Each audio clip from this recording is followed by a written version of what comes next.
अब हम सीखते हैं क्वेश्चन नंबर 4 और क्वेश्चन नंबर 4 के अंदर दो क्वेश्चंस दिए गए हैं. Okay, so don't get worried, some is easy. Cost of 5 kg of wheat is this much, यानी ₹91.50. अब 5 किलो का जो व्हीट है, गेहूं है, वो इसका इतना रुपीस बोला गया है. ए क्वेश्चन और बी क्वेश्चन दिए गए. पहले हम ए क्वेश्चन सॉल्व करेंगे. What will be the cost of 8 kg of wheat.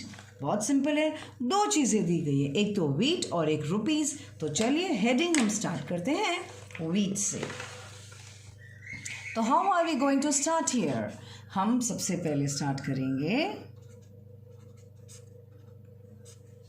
Heading का क्या दिया हुआ है, व्हीट दिया हुआ है और व्हीट और रुपीस. तो व्हीट हमने कितना लिया, यहाँ पर हमको बोला गया है, सॉरी डबल लाइन.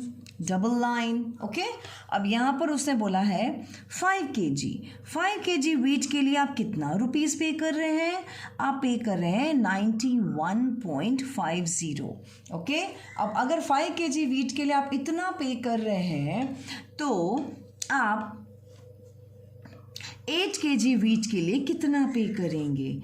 8 kg के लिए हाउ मच. ओके, तो यहाँ पे जोड़ी किसकी है, इन दोनों की जोड़ी है हमारे पास में. तो इन दोनों जोड़ी को इस तरह से कर दीजिए, यानी कि 8 इज मल्टीप्लाइड बाय 91.50 और अपॉन में ये चला जाएगा, दैट इज 5.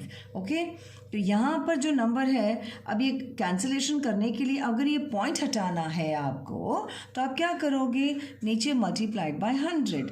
तो उससे क्या हो जाए ना, हम ऐसे बताते हैं, ऐसे पॉइंट हट गया और नीचे 100 डाला. क्यों 100 डाला, क्योंकि पॉइंट के बाद दो नंबर्स हैं इसलिए. ओके, अब हमारे पास ये बड़ा क्वेश्चन आ गया. 8, अभी आप भूल जाओ कि पॉइंट है यहाँ पर. अब पॉइंट आपके पास यहाँ पर बिल्कुल नहीं है और अपॉन 5 मल्टीप्लाई बाय 100 हो गया. So now what is there here. यहाँ पे अगर हम देखें तो इस तरह से डिवाइड कैसे करेंगे हम लोग, हमें तो आता नहीं है. कोई बात नहीं, अब हम कुछ यहाँ पे एक आइटम सीखेंगे. चलो इसको 5 को 9150 से डिवाइड करेंगे. अब आप बोलोगे मिस क्यों 5 को आपने 8 से डिवाइड नहीं किया. भाई अगर आप 5 का टेबल देखो, 5 1 ज़ा 5, 5 2 ज़ा 10, तो 8 तो आता ही नहीं है. तो इसलिए इन दोनों का तो कोई मेल ही नहीं है. तो इसको इससे डिवाइड करने की कोशिश करेंगे. तो अभी इतना बड़ा नंबर है तो हम एक काम करते हैं, 9150 और डिवाइड बाय 5 कर लेते हैं अपने बुक में. ओके, तो 5 1 ज़ा 5 माइनस करेंगे तो यहाँ पर 9 माइनस 5 इज 4. अब बाजू वाला नंबर कौन है, 1, उसको नीचे बुलाओ, 1 आ गया. 41. अब 5 8 ज़ा 40 होता है. ठीक है, अब 1 माइनस करो तो इसमें 1 आएगा, इसको माइनस करो तो 0 आएगा. अब कौन सा नंबर बैठा है ऊपर, 5 बैठा है. तो ये हो गया 15.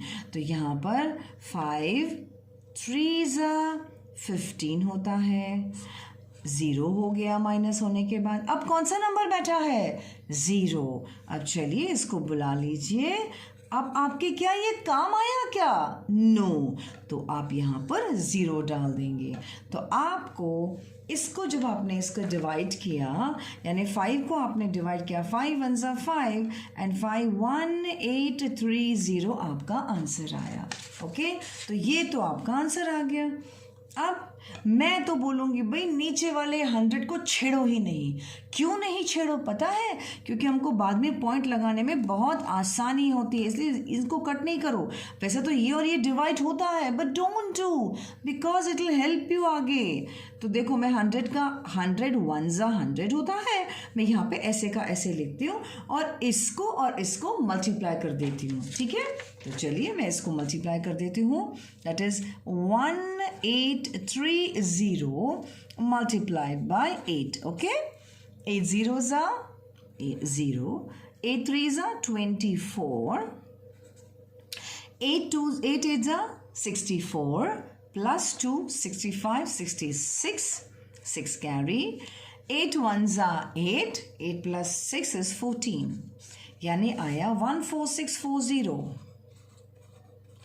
अब पॉइंट लगाना बहुत आसान. नीचे दो नंबर्स हैं तो यहाँ पर ऊपर जाइए, नंबर के लास्ट में आइए और 2 टिक कीजिए। 2 टिक किया तो दैट मीन्स पॉइंट यहाँ पर आएगा। तो आपका जो आंसर आया है दैट इज इक्वल टू 146.40। क्या आया? ये रुपीज आया है ना? किसके लिए कितना आया है? 8 kg का।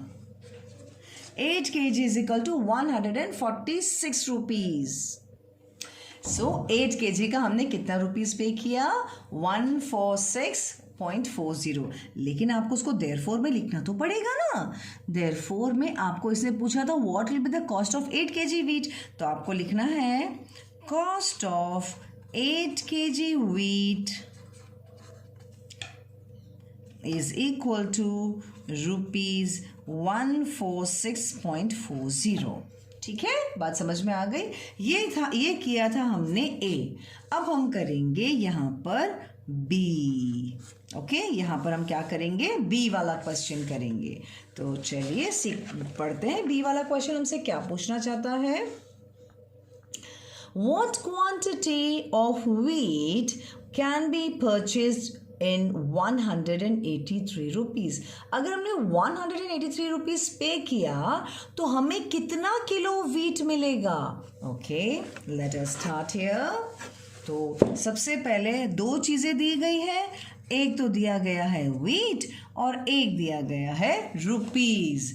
तो इनको डबल लाइन कीजिए। अब व्हीट जो हमने सबसे पहले हमको पता है कि हमको 5 kg में हमको जो क्वेश्चन में स्टार्टिंग में दिया गया था, हमने कितना रुपीस पे किया है? 91.50।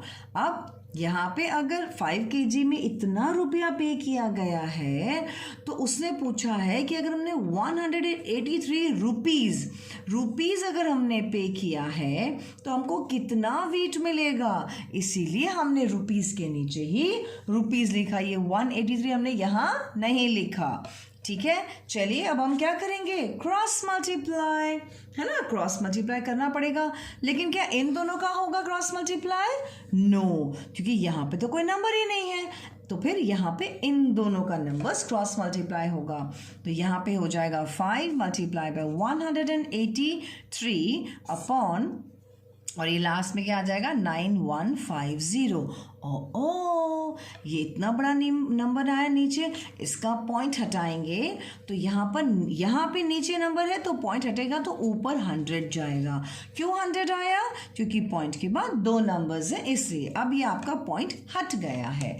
ठीक है, अब आपके पास इतना बड़ा क्वेश्चन है। तो आपको याद है ना, आपने भी अब पहले वाले सम में आपने 5 को और 9150 को डिवाइड किया था, याद है ना? आपके पास पड़ा हुआ है ना, आपने किया है ना। यहाँ पर देखो,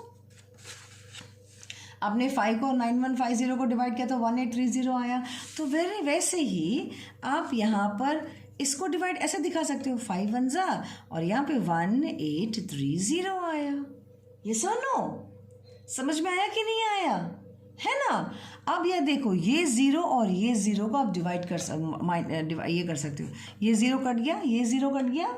ठीक है, तो यहाँ पे 183 तो दोनों 1 जा होता है। 183 1 जा 83, 183 1 जा 83। तो बचा कौन? सिर्फ यहाँ पर 10 1 1। अब भाई 1 into 1 is 1 होता है एंड 1 10 जा 10 होता है। तो यहाँ पर जो आंसर आया है 10 और यहाँ पे अपॉन में 1 है, तो इससे तो आंसर 10 ही आता है। यस और नो? तो अब इसमें लिखना है इन शॉर्ट 10 क्या आया? केजीज आया है। 10 क्या आया है? केजीज आया है। तो आपको लिखना है कि 10 kg is equal to rupees 183। Right? अब लास्ट में हमको लिखना पड़ेगा ना, उसने हमसे क्वेश्चन पूछा है तो वो उसका तो जवाब देना पड़ेगा हमको। तो क्वेश्चन ने क्या बोला है इसमें? What quantity of wheat can be purchased in 183? Okay, what quantity of wheat? तो हम wheat का quantity change लिखेंगे। तो हम लिखेंगे 10 kg of wheat can be purchased